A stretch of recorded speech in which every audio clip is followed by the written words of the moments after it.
दीपम ज्योति जनार्दनम दीपो में करोतु मे पाप पूजा दीपो नमस्तुते शुभम करोतु कल्याणम आरोग्य सुख संपद शत्रु बुद्धि विनाशाय दीपम ज्योति नमस्ते प्रभु धवलालिंग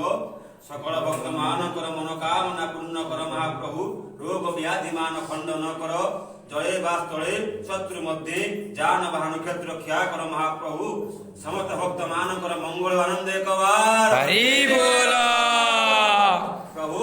भक्त मान कर कल्याण कर सर्वारिष्ट मान खंडन कर धवलेश्वर महाप्रभु शुभ चरणारविंदे दीप नैवेद्य समर्पयामि नमो नमः हे महाप्रभु धवलेश्वर बाबा बाबांकर जय हो सकल भक्त मानकर मनोकामना पूर्ण कर महाप्रभु त्वमेव माता पिता त्वमेव सखा त्वमेव विद्यां द्रविणं त्वमेव सर्वं मम देव देव प्रभु दया कर महाप्रभु